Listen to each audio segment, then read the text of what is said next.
वैदिक पर्सपेक्टिव के इस YouTube चैनल को सब्सक्राइब करें, वीडियो को लाइक व शेयर करें। मनुस्वत अग्ने अंगिरस्वत अंगिरः ययाति वत् सदने पूर्व वच्छुचे अच्छ यावा वहा दैव्यम जन्मा सादय बर्हिषि यक्षि चा प्रियम। मनन करने वाले के समान हे अग्नि, अंगार प्राण के समान हे अंगार, हे प्राण प्रयत्न करने वाले के समान पूर्वत पवित्र सदन में उत्तम गमन करो, भली भांति वहन करो, दिव्य जनों का स्तवन आसन पर संस्थापित करो और प्रिय का यजन करो। ऋग्वेद के प्रथम मंडल के 31वें सूक्त का 17वां मंत्र है और इस सूक्त में 18 मंत्र है जिसमें ये 17वां चल रहा है। इस सूक्त के ऋषि जो है भगवान हिरण्यस्तुप आंगिरस हैं और इस सूक्त का जो देवता है वो देवता किंवा दिव्य विषय अग्नि है, प्रकाश की ओर ले जाने वाला। छंद जो है इस मंत्र का त्रिष्टुप है और जो स्वर है इस मंत्र का 17वें मंत्र का धैवत है। तो क्या कहा गया है अपन देखते हैं। मनन करने वाले के समान हे अग्नि, अंगार प्राण के समान हे अंगार, हे प्राण प्रयत्न करने वाले के समान। अग्नि को स्वयं प्रकाशित और अन्य लोगों को प्रकाश की ओर ले जाने वाले अग्नि को, हाँ यहाँ कहा गया है अग्नि को जो स्वयं प्रकाशित होता है अथवा स्वयं अपने आचरणों से कर्मों से प्रकाशित है और अन्य लोगों को भी प्रकाश की ओर ले जाने वाला है, ऐसे व्यक्ति को यहाँ संबोधित किया गया है। मनन करने वाले के समान, अंगार अथवा प्राण के समान और प्रयत्न करने वाले के समान व्यवहार करना है। तो उस अग्नि को क्या कैसे होना चाहिए? मनन करने वाले के समान, वो स्वयं तो मनन करने वाला हो, लेकिन जो और आगे जो अग्नि बनने वाले उनको भी ये गुण उनके अंदर विकसित करना है। उस अग्नि का ये कर्तव्य है कि वो जिन अग्नि का निर्माण कर रहा है, जिन अग्नियों का, उनके अंदर भी ये मनन करने वाला जो गुण है वो विकसित करे, क्योंकि वो स्वयं मनन करने वाला है। मतलब वो कोई भी काम, एक अग्नि किसी भी काम को बिना सोचे समझे नहीं करता। देखो जीवन तो सभी जीते हैं, हर दिन हम एक सामान्य जीवन सब व्यक्ति जीते हैं। बहुत सारी विशेष घटनाएं समय समय पर होती है हमारे जीवन में, लेकिन क्या होता है, हम जो सामान्य जीवन जीते हैं, सामान्य रूप से हमारा जीवन चलता है, उसी में अगर हम सही मनन करके जीवन को जिएंगे, चिंतन से, मनन से, और अपने प्रतिदिन के कार्यों में यदि हम उनका सूक्ष्मता से अध्ययन करेंगे तो हम पाएंगे कि यार हम एक नॉर्मल जीवन जी रहे हैं, तो हमारे काम में भी एक नीरसता है। लेकिन यदि आप ये चिंतन करें कि मैं ये काम को बहुत अच्छे ढंग से करूंगा, जैसे आप प्रातः उठते हैं, उठे, ब्रश किए, नहाए धोए, पूजा किए, चले गए अपने ऑफिस में, मतलब ऑफिस गए तो वहां रूटीन वर्क किए, अपना जो काम है वो शाम को चले आए, घर आए, अपना जो भी काम है घर का किए, रात में भोजन करे, बच्चों के साथ समय बिताए, परिवार के साथ, टीवी देखा और सो गया। फिर कल से वही दिनचर्या आपकी फिर से शुरू होगी। लेकिन यदि हम इसी काम को, जो एक अग्नि होता है वो इसी काम को बहुत ही तरीके से करता है।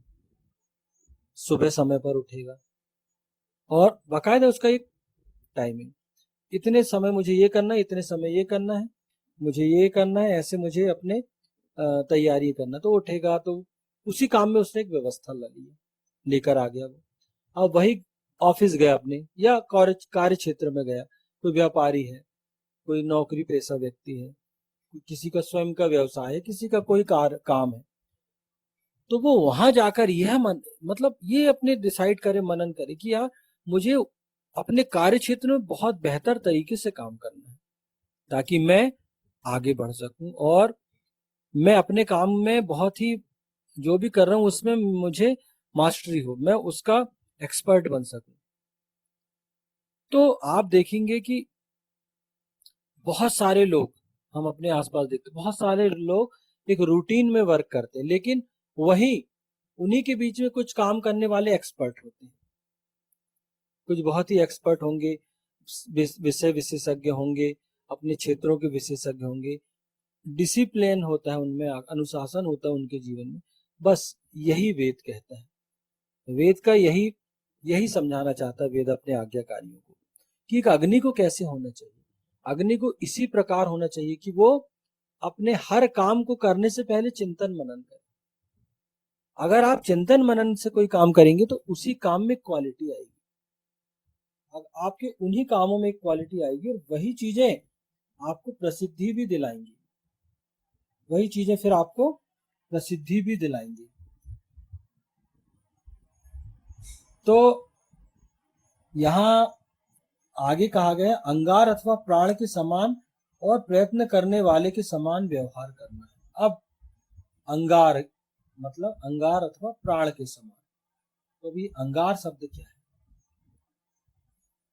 ब्रह्मांड के अंगों, पृथ्वी इत्यादि के प्राण के समान होने से और शरीर के अवयवों के अंदर आने जाने वाले के समान रस जैसा है अंगिरा अथवा प्राण अंगिरा है। सतपथ ब्राह्मण में ये कहा गया है 6:3-7:3।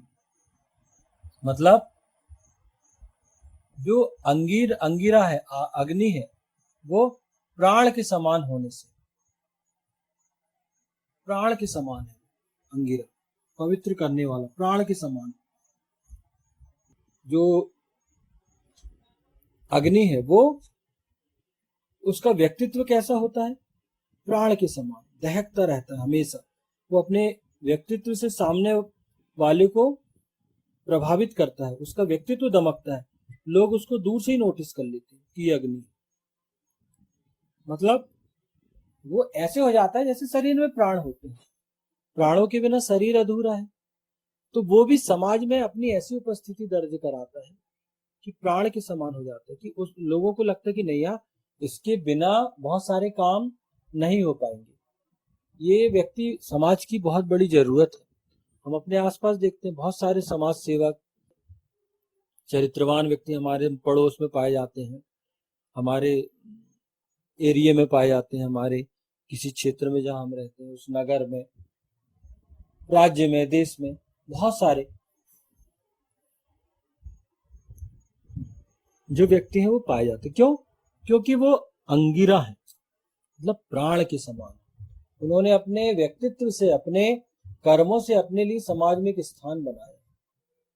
तो आपको भी वैसे ही व्यवहार करना है, अंगिरा के समान हमको व्यवहार करना है। एक अग्नि को भी इसी प्रकार व्यवहार करना है ताकि वो समाज का सर्वाधिक हित कर सके और जो समाज में अन्य लोग भी उससे प्रेरित होकर अपने आप को भी उसके जैसा बनाए, ताकि ये जो कड़ी है समाज में रचनात्मक कार्य करने वालों की, कभी ना टूटे। अच्छे लोग समाज में हमेशा पाए जाने चाहिए, क्योंकि वही लोग इस समाज को गति देते हैं, वही मानव जीवन को प्रगति के पथ पर ले जाते हैं। वेद के सिद्धांतों को, नियमों को वही लोग अप्लाई करवाते हैं समाज में। समाज में वेद कौन? ईश्वर थोड़ी आता है, भगवान थोड़ी आता है। वेद को मानो, अच्छाई को मानो, चरित्रवान बनो। कौन? लोग हैं, हम ही लोग हैं, हमारे आसपास के लोग, हम ही यही लोग हैं जो अपने आचरणों से, कर्मों से समाज में अपना स्थान निश्चित करते हैं, प्रेरित करते हैं कि आपको ये करना है।